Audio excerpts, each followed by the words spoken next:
जय श्री श्याम दोस्तों। आज हम पढ़ेंगे संस्कृत। और संस्कृत में जो हमारा टॉपिक है वो है संस्कृत में संख्याओं को ज्ञात करने की ट्रिक। यानी हम जो संस्कृत में 1 से लेकर के जो 100 तक की जो संख्याएं हैं उनमें हम किस प्रकार से संख्याएं लिख सकते हैं संस्कृत में, उनको हमें ट्रिक जो हमारी है वो यह है कि और सबसे पहले आप 1 से 9 तक संख्याएं जो है उनको आप याद कर लें और तथा उसी के साथ आपको 10, 20, 30, 40, 50, 60, 70, 80, 90 और 100 के संख्यात्मक शब्दों को आप याद कर लें। ठीक है। फिर जो संख्या आपको पूछी जाए उसका इकाई अंक पहले लिखेंगे और फिर दहाई का अंक जो है वो हम बाद में लिखेंगे। जैसे सबसे पहले मैंने आपको क्या बताया कि जो 1 से लेकर के जो 9 तक की जो संख्याएं हैं वो आपको संस्कृत में याद करनी है और उसके बाद जो 10, 20, 10 से लेकर के 100 तक की जो संख्याएं हैं वो आपको संस्कृत में याद करनी है। ठीक है। जैसे 1 से लेकर 9 तक की जो संख्याएं हैं, 1 को हम एकह कहते हैं, 2 को द्वा कहते हैं, 3 को त्रय कहते हैं, 4 को चतु कहते हैं, 5 को पंच कहते हैं, 6 को षट कहते हैं, 7 को सप्त कहते हैं, 8 को अष्ट और 9 को नव कहते हैं।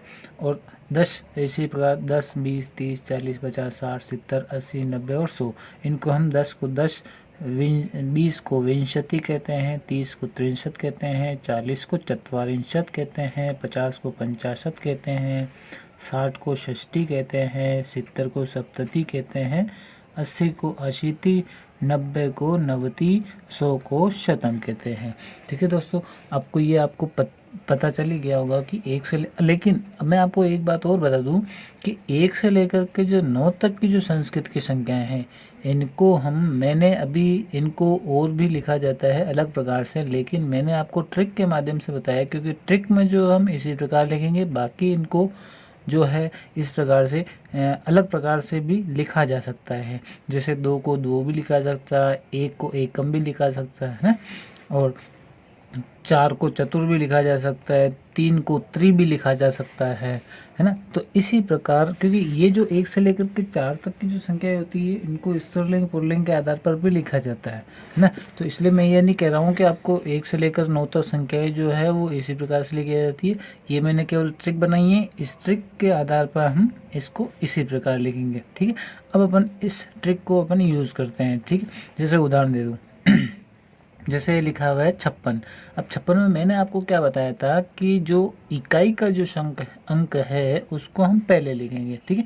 और इस प्रकार से मैंने इसको 56 को 5 और 6 में इसमें मैंने जमा भी दिया है। जैसे मैंने कहा था भाई ये इकाई का जो अंक है उसको हम पहले लिखेंगे, यानी अब 6 को हम संस्कृत में क्या कहते हैं, षट कहते हैं। 6 को षट कहते हैं। ठीक है।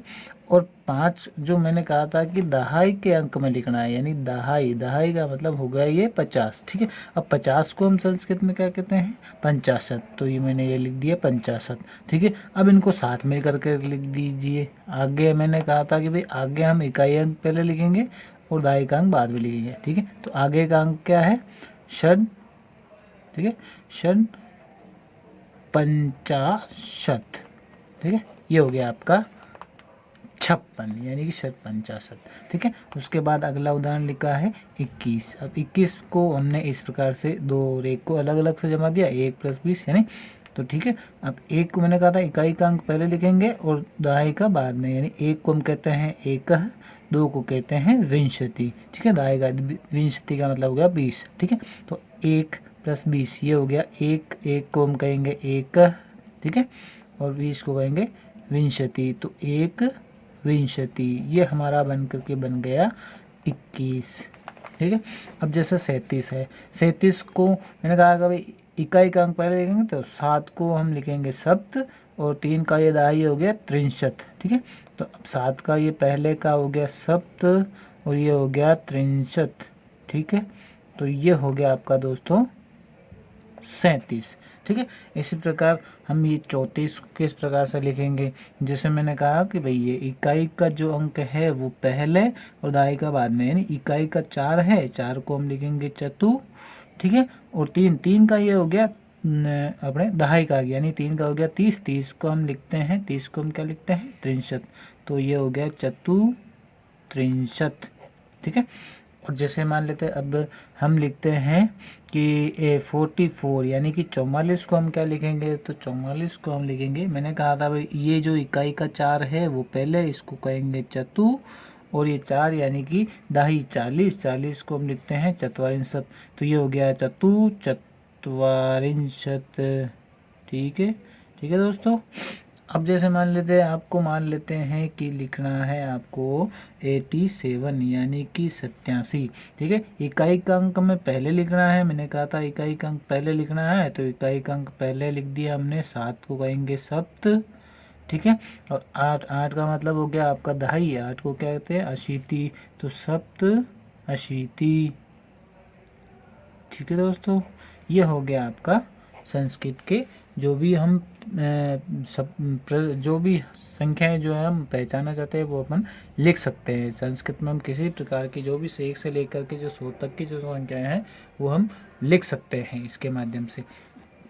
दोस्तों अगर आपको ये ट्रिक पसंद आई और तो इस चैनल को, कृष्णा क्लासेस जो चैनल है, इस चैनल को सब्सक्राइब करें और लाइक करें और ज़्यादा से ज़्यादा शेयर करें।